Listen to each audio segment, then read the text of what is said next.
ನಮ್ಗೆ ಪ್ರಜೆಗಳೇ ಆಗ್ಬೇಕು ಅಂತ ನಮ್ ಇಷ್ಟ. ಯಾವ ರೀತಿ ಪ್ರಜಾಕೀಯ ಬಂದ್ರೆ ಬೆಟರು.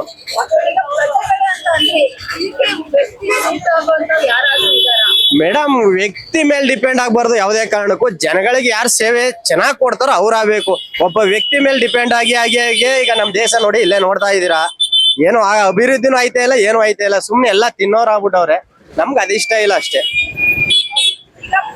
ಒಬ್ಬ ವ್ಯಕ್ತಿ ಬರ್ಬೇಕು ಅಂತ ಹೇಳ್ತಾ ಇದೀರಾ, ಸರ್ ದೇಶ ಬಂದ್ರೆ ಯಾವ ರೀತಿ ಮುನ್ನಡೆಸ್ಬೇಕು ಆ ವ್ಯಕ್ತಿ ಬಂದಾಗ?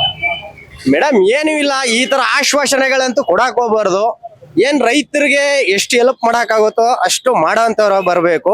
ತಿರ್ಗಿ ಎಜುಕೇಶನ್ಗೆ ಅಂತ ಸಪ್ರೇಟ್ ಒಂದು ಇದು ಇಟ್ಕೊಡ್ಬೇಕು. ತಿರ್ಗಿ ಹಾಸ್ಪಿಟ್ಲ್ಗಳದು ಆದಷ್ಟು ಉಚಿತ ಕೊಡ್ಬೇಕು ಅಲ್ವಾ. ಮೇನ್ ಅದು ಬೇಕಾಗಿರೋದು. ಎಜುಕೇಶನ್ ಇಂಪ್ರೂವ್ ಮಾಡಬೇಕು. ಈಗ ಏನ್ ಮಾಡ್ತಾವ್ರೆ, ಪ್ರೈವೇಟು ಅನ್ಕೊಂಡು ಎಲ್ಲಾ ಕಡೆನೂ ಹೋಗ್ತಾ ಇದೆ. ಗೌರ್ಮೆಂಟ್ ಸ್ಕೂಲ್ ಎಲ್ಲ ಹೋಗ್ತಾ ಇದೆ. ನಮ್ಗೆ ಮೇನ್ ಗೌರ್ಮೆಂಟ್ ಸ್ಕೂಲ್ ಬರ್ಬೇಕು. ಪ್ರೈವೇಟ್ಗೆ ಈಗ ಎಲ್ಲಾ ಕಟ್ಟಕ್ ಆಗಲ್ಲ. ಈಗ ನಾವೇ ನಮ್ ಹುಡುಗನ್ ಸೇರ್ಸ್ಬೇಕು ಅಂತಂದ್ರೆ ಒಂದು ತಿಂಗಳಿಗೆ 50,000 30,000 ಅಂತ ಟಾರ್ಗೆಟ್ ಮಾಡ್ತಾ ಇದಾರೆ. ಟಾರ್ಗೆಟ್ ಮಾಡಕ್ಕಾಗತ್ತಾ? ನಾವು ದುಡಿಯೋದೇ ಇಲ್ಲಿ 400 500 1000 ಒಳಗಡೆ ದುಡಿತಾ ಇದೀವಿ. ತಿಂಗಳಿಗೆ ಇಲ್ಲಿ ಲಕ್ಷಾಂತರ ರೂಪಾಯಿ ಕಟ್ಬೇಕು ಅಂದ್ರೆ ಎಲ್ಲಿ ಕಟ್ಟಕ್ಕಾಗತ್ತೆ? ಅದರಿಂದ ಆದಷ್ಟು ಗೌರ್ಮೆಂಟ್ ಸ್ಕೂಲ್ಗಳು ಬಂದ್ರೆ ಎಲ್ಲರಿಗೂ ಅನುಕೂಲ ಆಗ್ಬೋದು ಅಂತ ನಮ್ಮ ಅಭಿಪ್ರಾಯ. ಒಟ್ನಲ್ಲಿ ನಿಮ್ಗೆ ನೆಕ್ಸ್ಟ್ PM ಆಗ್ ಬರೋಂತವ್ರು ಪ್ರಜಾಕೀಯದಿಂದ ಬರ್ಬೇಕು ಅಂತ. ಪ್ರಜಾಕೀಯದಿಂದ ಬರ್ಬೇಕು ಆದ್ರೆ ಜನಗಳಲ್ಲಿ ಒಳ್ಳೆ ವ್ಯಕ್ತಿ ಬರ್ಬೇಕು ಅಷ್ಟೇ. ಮೇನ್ ನಮ್ಗೆ ಮೇನ್ ಒಳ್ಳೆ ವ್ಯಕ್ತಿ ಬರ್ಬೇಕು ಅಂತ ಅಷ್ಟೇ.